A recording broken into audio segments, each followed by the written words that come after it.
வணக்கம். லீ நியூஸ் செய்திகளுக்காக சித்ரா. விரிவான செய்திகளை தற்போது பார்க்கலாம். விஜயை பார்த்து நாங்கள் ஏன் பயப்பட வேண்டும் என்று திருச்சியில் அமைச்சர் KN நேரு பேட்டியளித்துள்ளார். திருச்சி சோமரசம்பேட்டையில் 30 லட்சம் மதிப்பீட்டில் சித்த மருத்துவ கட்டடத்திற்கான பூமி பூஜை நடைபெற்றது. நகர்ப்புற வளர்ச்சித்துறை அமைச்சர் KN நேரு பங்கேற்று அடிக்கல் நாட்டி பணிகளை தொடங்கி வைத்தார். இந்நிகழ்வில் மாவட்ட ஆட்சியர் சரவணன், ஸ்ரீரங்கம் சட்டமன்ற உறுப்பினர் பழனியாண்டி உள்ளிட்ட சித்த மருத்துவர்கள் பலரும் கலந்து கொண்டிருந்தனர். தொடர்ந்து செய்தியாளர்களுக்கு பேட்டியளித்த அமைச்சர் KN நேரு, ஏற்கனவே செயல்பட்டுக் கொண்டிருந்த சித்த மருத்துவமனை 30 லட்சம் மதிப்பீட்டில் விரிவாக்கம் செய்யப்பட்டதாகவும் அதற்கு அடிக்கல் நாட்டப்பட்டுள்ளது என்றும் தெரிவித்தார். தமிழகத்தில் பல்வேறு பிரச்சினைகள் நடைபெற்று வருகிறது. வெள்ளம் வந்தது, அதற்கு கூட பணம் வழங்கவில்லை. அப்போது கூட வராத பாஜக MPக்கள் குழு உடனடியாக இந்நிகழ்விற்கு வருவதற்கு காரணம் என்ன என்றும் முதல்வர் கேள்வி எழுப்பியுள்ளார். அது மட்டுமன்றி பாஜக கூட்டணியில் அதிமுகவும் இருப்பதால் அதுபோன்றுதான் பேசுவார். மக்கள் தெளிவாக இருக்கிறார்கள், மக்கள் புரிந்து கொண்டுள்ளார்கள். நீதிமன்றத்தில் கூறியதுதான் உண்மை நிலைமை என்றும் அவர் தெரிவித்தார். மேலும் கரூர் துயர சம்பவம் குறித்து உயர்நீதிமன்றம் சரியாகத்தான் சொல்லியிருக்கிறது. விஜய் நேரில் வந்து பார்க்கவில்லை என்று பத்திரிகை மற்றும் ஊடகங்கள் கூறுகின்றன. விஜய் கூட்டத்திற்கு அனுமதி வாங்கியவர்கள் மற்றும் ஒருங்கிணைப்பாளர்கள் மீது வழக்கு பதிவு செய்யப்பட்டுள்ளது. நீதிமன்றம் அக்கட்சி பற்றி கூறியிருக்கின்ற நிலையில் அவர்களை பார்த்து நாங்கள் ஏன் பயப்பட வேண்டும்? பயந்து நாங்கள் என்ன செய்ய போகிறோம்? எது வந்தாலும் நாங்கள் சந்திப்போம் என்றும் அவர் தெரிவித்தார். இஸ்லாமியர்களின் இடஒதுக்கீட்டை குறைந்தது 5% வரை அதிகரிக்க வேண்டும். திமுக அரசு உடனடியாக இடஒதுக்கீட்டை நிறைவேற்றாவிட்டால் வரும் சட்டமன்ற தேர்தலில் திமுகவிற்கு எதிராக வாக்கு என்று தமிழ்நாடு தௌஹீத் ஜமாத்தின் மாநில பொதுச் செயலாளர் முஜிபுர் ரஹ்மான் பேட்டியளித்துள்ளார். மதுரை மாட்டுத்தாவணி பகுதியில் உள்ள செய்தியாளர் அரங்கில் நடைபெற்ற செய்தியாளர்கள் சந்திப்பில் பேசிய தமிழ்நாடு தௌஹீத் ஜமாத்தின் மாநில பொதுச் செயலாளர் முஜிபுர் ரஹ்மான், தமிழ்நாடு தௌஹீத் ஜமாத்தின் தென்மண்டல இளைஞர் எழுச்சி மாநாடு வரும் 5ஆம் தேதி மதுரையில் வண்டியூர் அருகே நடைபெறவுள்ளது. இம்மாநாட்டில் பல்லாயிரக்கணக்கான இளைஞர்கள் கலந்து கொள்ள உள்ளார்கள் எனவும் இம்மாநாட்டில் அந்த இளைஞர்கள் பயனடையும் வகையில் கல்வியரங்கங்கள் அமைக்கப்பட்டுள்ளதாகவும் இம்மாநாட்டில் பல முக்கியமான தீர்மானங்கள் நிறைவேற்றப்பட உள்ளதாகவும் தெரிவித்த அவர், இரட்டை எஞ்சின் பாஜக அரசாங்கங்கள் நடைபெறும் உத்தரப்பிரதேசம் உள்ளிட்ட மாநிலங்களில் முஸ்லிம்கள் திட்டமிட்டு துன்புறுத்தப்படுகின்றனர் எனவும் இதில் உடனடியாக உச்சநீதிமன்றம் தலையிட வேண்டும். வக்பு வாரிய திருத்த சட்டத்தில் வழங்கப்பட்டுள்ள இடைக்கால தீர்ப்பில் திருப்தியில்லை, அந்த சட்டம் முழுமையாக ரத்து செய்யப்பட வேண்டும் என்று இம்மாநாட்டின் மூலமாக வலியுறுத்துவோம் என்றும் கூறினார். மேலும் தமிழக முஸ்லிம்களின் ஜீவாதார கோரிக்கையான இடஒதுக்கீட்டின் பயன்கள் இஸ்லாமியர்களுக்கு முழுமையாக கிடைக்கவில்லை.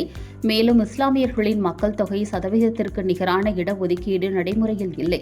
ஆகவே இஸ்லாமியர்களின் இடஒதுக்கீட்டை உடனடியாக குறைந்தது 5% வரை அதிகரிக்க வேண்டும் எனவும் திமுக அரசு இடஒதுக்கீட்டை நிறைவேற்றி அரசு ஆணை வெளியிடாத பட்சத்தில் வரும் சட்டமன்ற தேர்தலில் திமுகவிற்கு வாக்களிப்பது இல்லை என்று முடிவு செய்துள்ளதாகவும் தங்களுக்கு ஆதரவாக வாக்குறுதி அளிக்கும் கட்சிக்கு வாக்களிப்பது குறித்து பரிசீலனை செய்யப்படும் என்றும் தெரிவித்தார். இந்த பத்திரிகையாளர் சந்திப்பின் போது TNTJ மாநில பொருளாளர் A. இப்ராஹிம், துணை பொதுச் செயலாளர் AK அப்துல் ரஹீம், மாநில செயலாளர் N. அல் அமீன், மதுரை மாவட்ட தலைவர் ஜாகிர் ஹுசைன், செயலாளர் ஹசன் மற்றும் துணை செயலாளர் சதாம் ஹுசைன் ஆகியோர் கலந்து கொண்டனர். சட்டமன்ற எதிர்க்கட்சி துணைத் தலைவர் RP உதயகுமார் வெளியிட்டுள்ள வீடியோ பதிவில் கூறியுள்ளதாவது, மதுரை மாவட்டத்தில் உள்ள சோழவந்தான், திருமங்கலம், உசிலம்பட்டி உள்ளிட்ட பல்வேறு தொகுதிகளில் வேளாண் விளைநிலங்களை பாதிக்கும் வகையில், நீர் வழித்தடம் பாதிக்கும் வகையில், சுற்றுச்சூழல் மாசுபடும் வகையில், மக்களுக்கு உயிர் ஆபத்தை ஏற்படுத்தும் வகையில் அழுத்தமான வெடி வைத்து பாறைகளை தகர்க்கும் குவாரிகளின் மூலம் குடியிருப்புகள் சேதாரமடைந்து மக்கள் பாதிப்பு அடைந்து வருகிறார்கள். தொடர்ந்து இதனால் நோய் தொற்றும் ஏற்படுகிறது. இந்த ஆபத்தான அபாயகரமான சூழ்நிலையை தடுத்து நிறுத்தி வேளாண் விவசாயத்தை பாதுகாக்க வேண்டும். மக்களின் வாழ்வாதாரத்திற்கு உரிய பாதுகாப்பு வழங்க தேவையான நடவடிக்கை எடுக்க வேண்டும் என்று தொடர்ந்து மக்கள் போராட்டத்தில் ஈடுபட்டு வந்தனர். மக்களின் கோரிக்கையை அரசின் கவனத்தில் கொள்ள வேண்டும் என்று எடப்பாடியாரின் வழிகாட்டுதலின்படி மக்களின் போராட்டத்தில் நாங்கள் முன்னெடுத்து வந்தோம் என்றும் தெரிவித்தார்.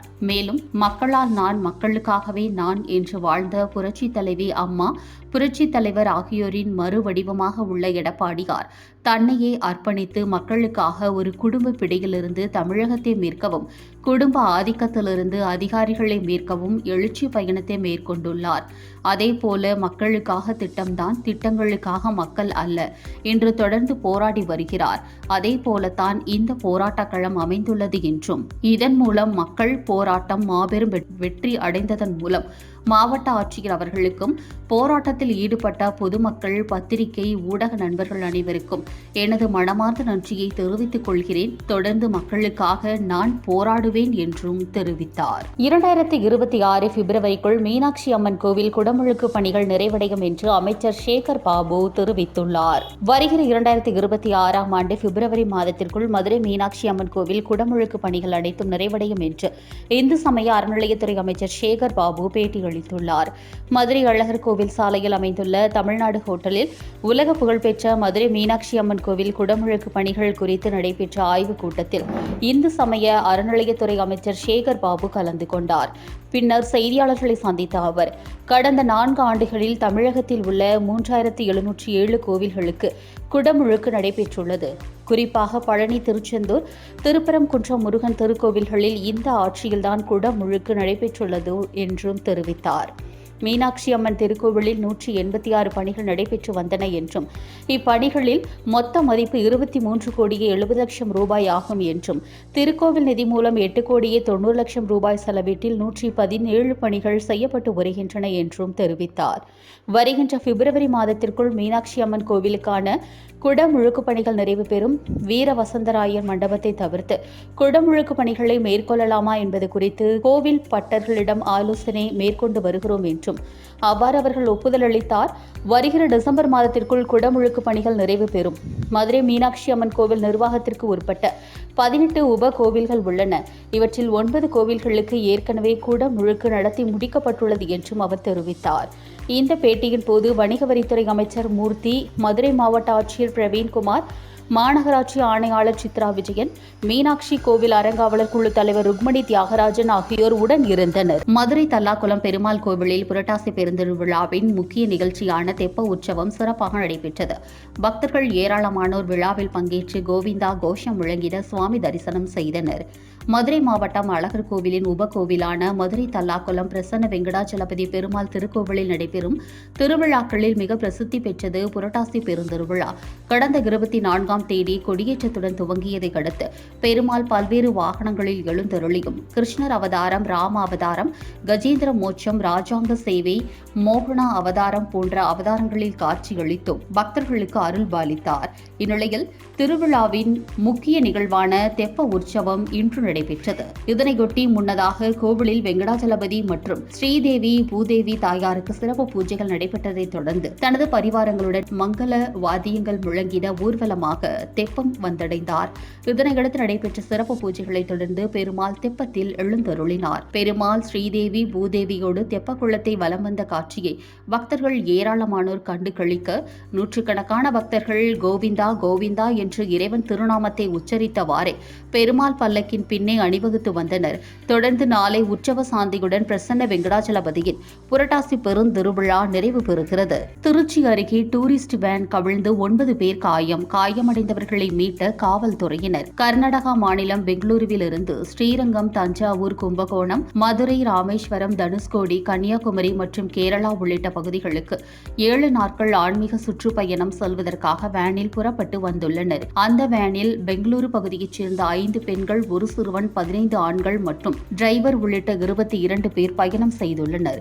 அப்போது நாமக்கல் திருச்சி சாலையில் முசிறி அருகே சந்தபாளையம் என்ற இடம் அருகே எதிரே வந்த கார் மற்றொரு காரை கடந்து வந்தபோது அந்த காருக்கு வழிவிடுவதற்காக வேனை சாலையோரம் மண் சாலையில் ஒதுக்கிய போது டிரைவரின் கட்டுப்பாட்டை இழந்த வேன் அருகில் இருந்த தடுப்பு சுவரில் சாய்ந்து கவிழ்ந்து விபத்துக்குள்ளானது.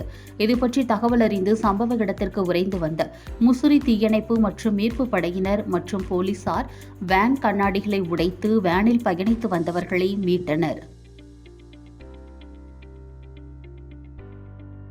இத்துடன் இந்த செய்தி தொகுப்பு நிறைவடைந்தது. உலகத்தில் நடக்கும் அனைத்து செய்திகளையும் உடனுக்குடன் தெரிந்து கொள்ள www.lenews.in என்ற இணையத்திலும் Facebook, Instagram போன்ற சமூக வலைதளங்களிலும் தொடர்ந்து இணைந்திருங்கள். நன்றி, வணக்கம்.